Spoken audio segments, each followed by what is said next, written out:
कि इस्लाम एक शांति प्रिय धर्म है। मुसलमान अमन और चैन पसंद करते हैं, इसलिए हम मुसलमानों को साथ लेकर काम करेंगे। और साथ ही मुसलमानों से अपील भी की कि अगर वो मुझे वोट करेंगे तो इससे शांति की बहाली होगी।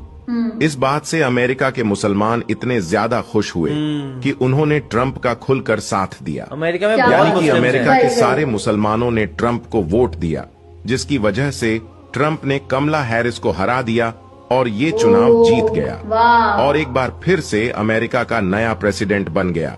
इसके बाद डोनाल्ड ट्रंप ने जैसे ही ये चुनाव जीता तो उन्होंने अपने पहले भाषण में मुसलमानों का शुक्रिया अदा किया और कहा कि अगर मुसलमान उसे वोट न करते, अगर मुसलमान उसका साथ न देती तो वो कभी भी चुनाव नहीं जीत सकता था। और यही नहीं, इसके बाद डोनाल्ड ट्रंप ने इस्लाम की भी खूब तारीफ की। और दोस्तों, सिर्फ अमेरिका ही नहीं बल्कि ब्रिटेन सरकार ने हाल ही में ये फैसला लिया है कि ब्रिटेन में जुमे का खुतबा और अजान की आवाज हर जुमे के दिन रेडियो पर प्रसारित की जाएगी ताकि पूरा देश उनको सुन सके।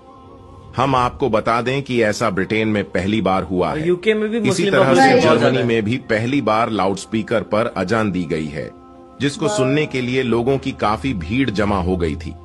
कहने का मतलब ये है कि पूरे यूरोप में लोग इस्लाम से काफी मुतासिर हो रही हैं और इस्लाम में दाखिल भी हो रही है। यानी कि पूरे यूरोप में इस्लाम बड़ी तेजी के साथ में फैल रहा है और खास करके अमेरिका में। हाल ही में अमेरिका में इस्लाम कबूल करने वालों में बड़ी तेजी के साथ इजाफा हो रहा है। अभी हाल ही में अमेरिका के एक चर्च में अजान भी दी गई थी, जिसे आपने भी सोशल मीडिया के जरिए से जरूर सुना या देखा होगा। और यही नहीं, अब तो लंदन, अमेरिका और न्यूजीलैंड की असेंबली में भी कुरान पाक की तिलावत होने लगी। कैसे हो गया? और जहां पर अजान को बैन किया गया था, यानी कि जहां पर अजान पर पाबंदी लगाई गई थी, वहां पर अब अजान देने का सिलसिला भी शुरू हो चुका है। यहाँ तक कि वहाँ के कई वैज्ञानिक भी इस्लाम की तालीम को सच साबित कर चुके हैं।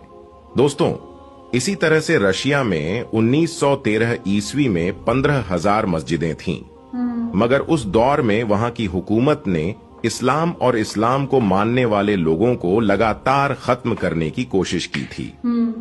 इसी वजह से सोवियत यूनियन के दौर में सिर्फ 94 मस्जिद ही बाकी रह गई थी। यानी कि बाकी मस्जिदों को या तो शहीद कर दिया गया था, या फिर डांस बार में तब्दील कर दिया गया, या फिर उन मस्जिदों पर ताला लगा दिया गया था।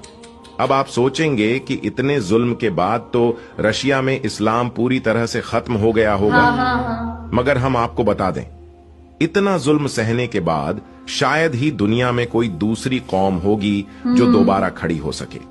लेकिन कहा जाता है कि इस्लाम वो पौधा है जिसको जितना काटोगे ये उतना ही ज्यादा फलता फूलता जाएगा, ये उतना ही ज्यादा हरा भरा होता जाएगा। इसी बात का गवाह बनी है आज रशिया की बड़ी बड़ी और खूबसूरत मस्जिदें। आज रशिया ने भी ये मान लिया है कि तरक्की इस्लाम को खत्म करके नहीं बल्कि इस्लाम को गले लगाकर की जा सकती है। अल्लाह के करम से आज रशिया में तकरीबन 8,000 मस्जिदें हैं और मौजूदा वक्त में मुसलमानों की आबादी 2 करोड़ 80 लाख तक पहुंच गई है।